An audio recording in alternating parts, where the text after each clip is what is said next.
آپ ہمیں جوائن کر سکتے ہیں اپنی ٹیلی فون کالز کے ذریعے. آپ کو پتہ ہمارا نمبر معلوم ہے 0219921366 اور ہمارا سیل فون نمبر 0315000824 پر. اور آپ ہمیں 8881 پر میسیج بھی کر سکتے ہیں. SPR لکھ کے اپنا نام اسپیس دے کے اپنا نام لکھیے, اسپیس دے کے اپنے شہر کا نام لکھیں اور اسپیس دیں اور پیغام لکھیں اور ہمیں بھیج دیں. فیس بک پہ بھی ہمارے جو حاضرین ہیں انہوں نے ہمیں جوائن کیا ہوا ہے. آپ سب کی موجودگی کا اور شرکت کا بہت شکریہ. آگے بڑھتے ہیں. پھر ہم جاتے ہیں کہ 1980 کی دہائی میں ہم دیکھیں تو نصرت صاحب کی آواز پاکستان سے نکل کر باہر کے ملکوں تک اس کا شہرہ ہو گیا تھا. اور بہت سے لوگوں کو, وہی لوگ جن کو یہ تھا کہ ان کی آواز باریک ہے, لیکن بہت سے لوگوں کو اسی آواز میں ایسی خوبصورتی نظر آئی کہ وہ اس میں بالکل مسحور ہو گئے. اس آواز سے متاثر ہونے والوں میں جو سب سے ممتاز ڈائریکٹر تھے وہ پیٹر گیبریل تھے. اور انہوں نے لندن میں ایک شو میں جب نصرت صاحب کو گاتے سنا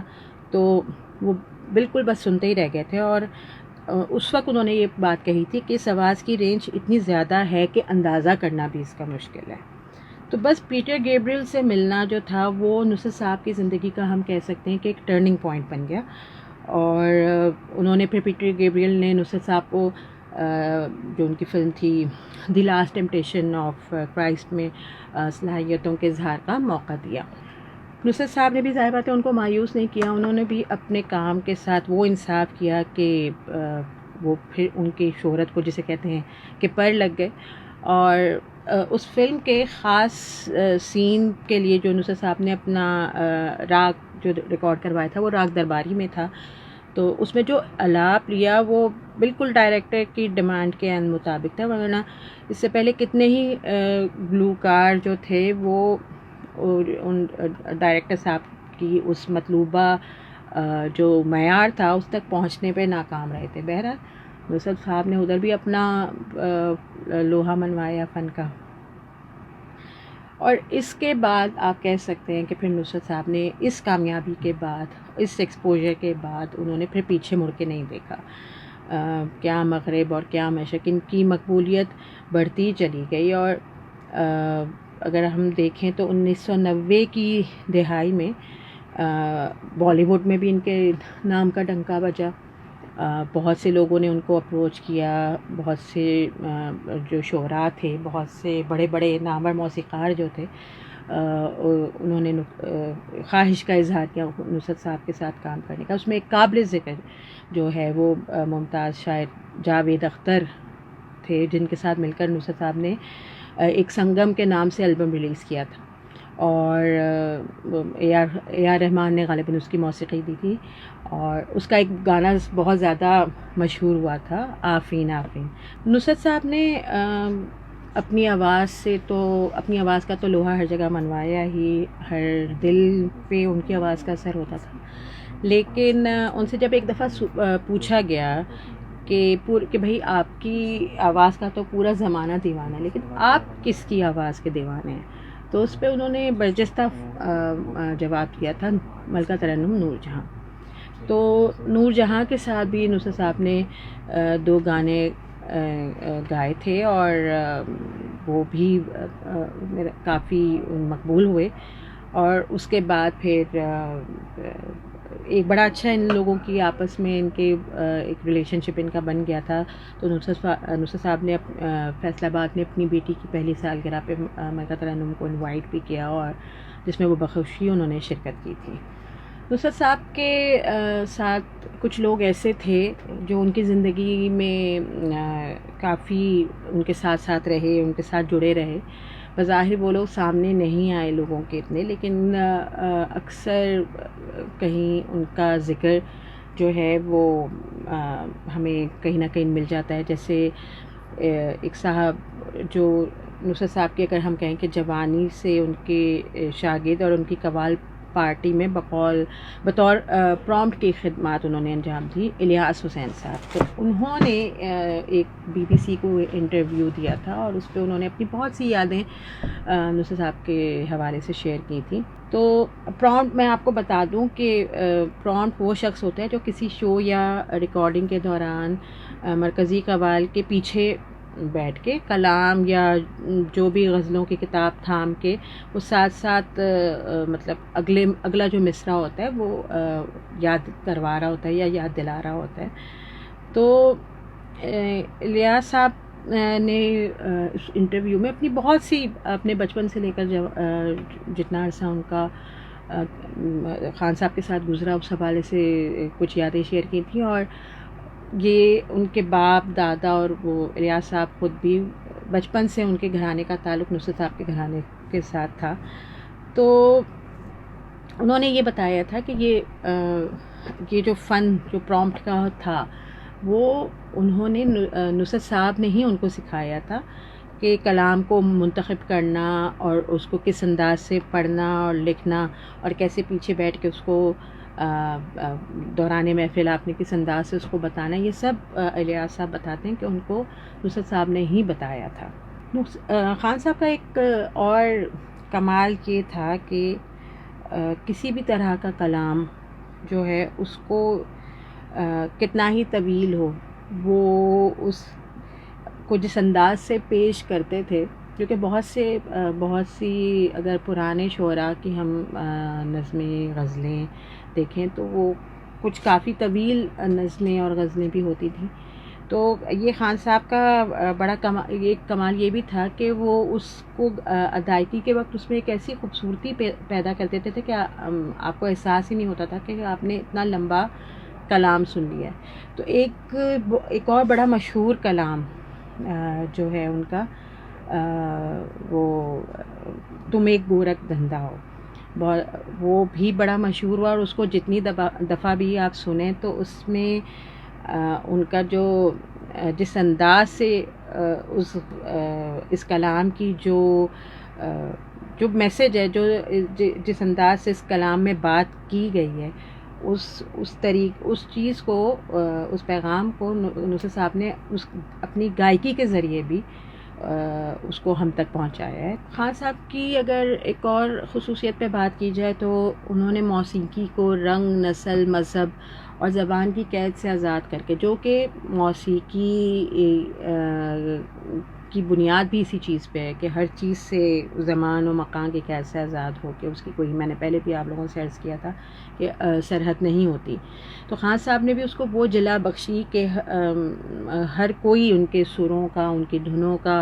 ان کی آواز کا ان کی موسیقی کا دیوانہ ہوا. اب اگر ہم بین الاقوامی طور پہ جیسے بات کریں کہ ایشیا یورپ اور امریکہ میں ہر جگہ انہیں موسیقی کا بیتاج بادشاہ اور شہنشاہ قوالی ہی سمجھا گیا. یورپ کے دورے پر جب انہوں نے اللہ اللہ گایا تھا تو وہاں جو غیر ملکی تھے ان کو سمجھ تو نہیں آتی تھی مگر وہ دیوانہ وار ان کے اس کلام پہ جھومتے تھے. بلکہ ایک موقع پہ یہی کلام نصرت صاحب گا رہے تھے تو ایک خاتون نے اتنا کہتے ہیں کہ دھمال اس پہ ڈالا تھا کہ ان کے پیروں سے خون نکلنا شروع ہو گیا تھا لیکن وہ خاتون بالکل بس جھوم رہی تھی. اسی طرح وہاں جب ان کے اس کلام کی وجہ سے فرانس میں لوگ ان کو مسٹر اللہ کے نام سے پکارا کرتے تھے. انہوں نے خطاب دیا. اور الیاس حسین صاحب نے ایک اور چیز شیئر کی تھی کہ جب بھی پھر نصرت صاحب یورپ میں پھر کہیں بھی جاتے تھے تو ان کو وہاں پہ لوگ مسٹر اللہ کے ہی نام سے پکارا کرتے تھے. پھر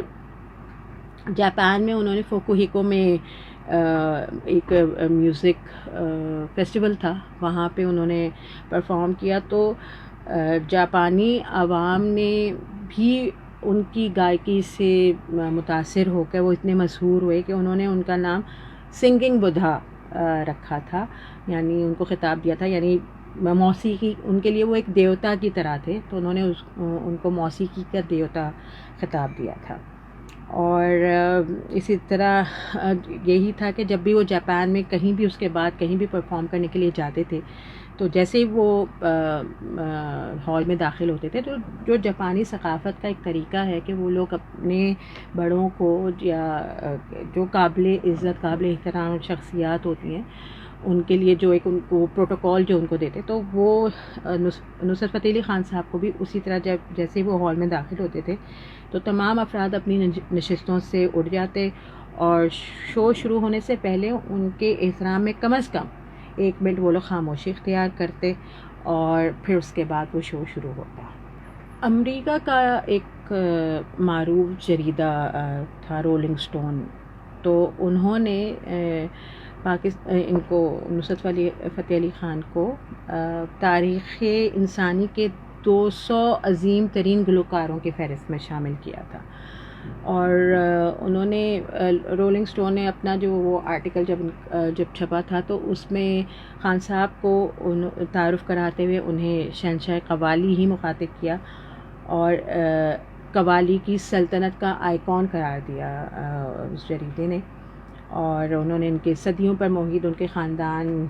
کے اس فن کی ان کی وراثت کی بھی بہت انہوں نے تعریف کی۔ تو اس میگزین کے مطابق نصرت فتح علی خان نے اپنی بے مثل گائیکی سے پوری دنیا میں لوگوں کے دل جیتے، اور خصوصی طور پر وہی 80 کی دہائی میں جیسے میں نے پہلے بھی ذکر کیا پیٹر گیبریل کے لیے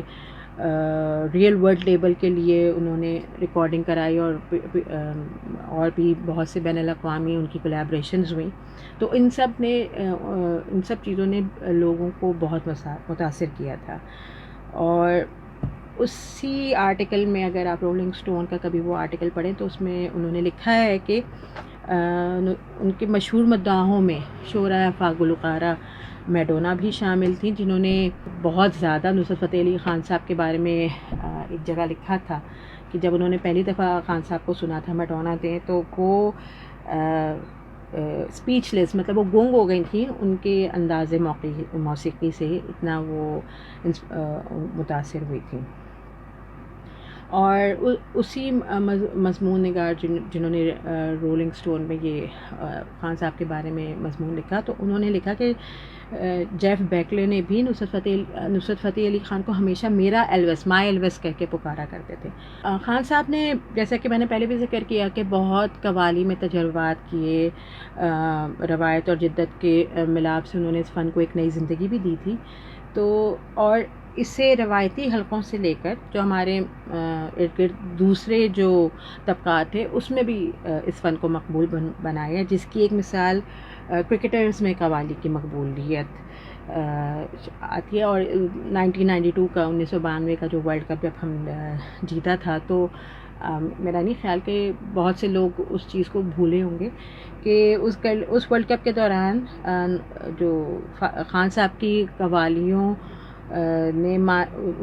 کیونکہ شروع میں ظاہر بات ہے ہماری ٹیم کی پرفارمنس ویسی نہیں جا رہی تھی، تو اس مایوسی کے لمحات میں کھلاڑیوں میں کچھ کرنے کا جذبہ ابھارنے میں خان صاحب کی قوالیوں نے بہت مدد کی تھی، اور عمران خان نے برملا اس چیز کا اعتراف بھی کیا تھا۔ اور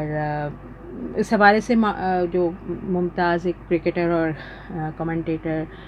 منیر حسین مرحوم صاحب نے اپنی کتاب ورلڈ کپ کے سفر میں لکھا ہے کہ دوران ورلڈ کپ نصرت فتح علی خان کی قوالی دم مست قلندر مست مست کو پاکستانی ٹیم نے حرز جاں بنا کر رکھا تھا۔ 1997 اگست 1997 میں ان کے انتقال کے بعد راحت فتح علی خان جو ان کے بھتیجے ہیں انہوں نے بہت خوبصورتی سے وہ اب اس وراثت کو اس فن کو لے کے آگے بڑھ رہے ہیں، اور